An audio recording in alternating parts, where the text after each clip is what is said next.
అబ్దుల్ కలాం తమిళనాడు రాష్ట్రంలోని రామేశ్వరంలో ఒక ముస్లిం కుటుంబంలో 1931 అక్టోబర్ 15న జన్మించారు.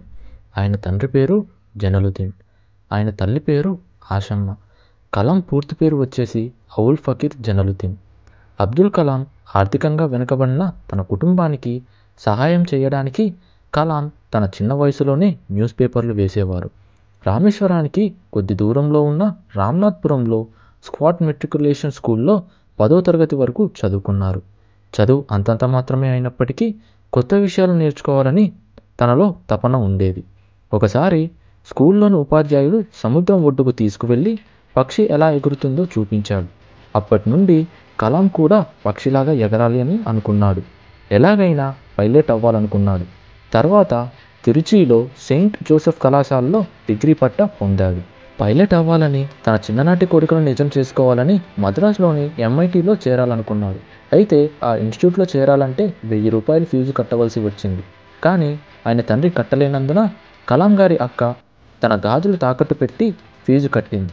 తనను బాగా చదివించాలని, ఉన్నతమైన స్థానంలో చూడాలని తన కుటుంబ సభ్యులు పడుతున్న కష్టాన్ని, తన మీద వాళ్ళకున్న నమ్మకాన్ని చూసి కలాం ఎంతగానో చరించిపోయాడు. చివరకు స్కాలర్షిప్ సాయంతో MITలో ఏరోస్పేస్ ఇంజనీరింగ్ని పూర్తి చేశారు.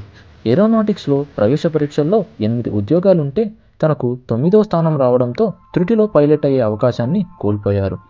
కలాం అలా కొద్దిపాటిలో తన చిన్ననాటి కళ చేజారిపోయింది.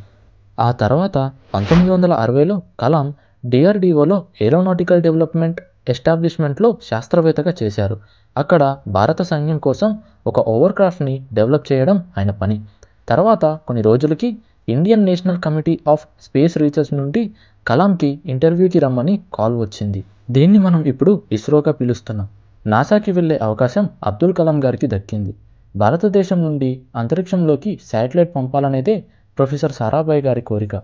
ట్రైనింగ్ పూర్తి అయిన తర్వాత కలాం, సారాభాయ్ మరియు సతీష్ ధవన్ సహకారంతో రోహిణి అనే శాటిలైట్ని అంతరిక్షంలోకి పంపడానికి SLV-3 అనే రాకెట్ని అభివృద్ధి చేశారు. దేశంలోని ప్రజలందరి కళ్ళు ఈ SLV-3 ప్రయోగం మీద ఉన్నాయి. అబ్దుల్ కలాంతో పాటు అక్కడ ఉన్న ఎంతో మంది కష్టపడి నిర్మించిన 22 మీటర్ల పొడవైన SLV-3 లాంచ్ అయ్యింది. కానీ 317 సెకండ్ల తర్వాత సెకండ్ స్టేజ్లో ఫెయిల్ అయిపోయి సముద్రంలో కుప్పకూలిపోయింది. ఒక్కసారిగా కలాం గారికి ఏదో తెలియని ఆవేదన. తనతో పాటు ఉన్న తన దేశ ప్రజల అందరి కలలు ఆవిరైపోయాయి. కానీ ఆయన నిరుత్సాహపడలేదు. తిరిగి 1980లో 2వ ప్రయోగం కోసం SLV-3ని రెడీ చేశారు. ఆ రోజు న్యూస్ పేపర్లన్నీ మొదటిదానిలాగానే ఇది కూడా ఫెయిల్ అయిపోతుందని ప్రయోగం గురించి ఇష్టం వచ్చినట్లు రాసేశారు. దేశం కళ్ళన్నీ ఈ ప్రయోగం మీద ఉన్నాయి. 18 జూలై 1980లో SLV-3 లాంచ్ అయ్యింది. రోహిణి శాటిలైట్ని ఆర్బిట్లోకి విజయవంతంగా ప్రవేశపెట్టింది. అంతరిక్షంలోకి శాటిలైట్ని పంపగలిగే కెపాసిటీ ఉన్న దేశాల లిస్టులో భారతదేశం కూడా చేరింది.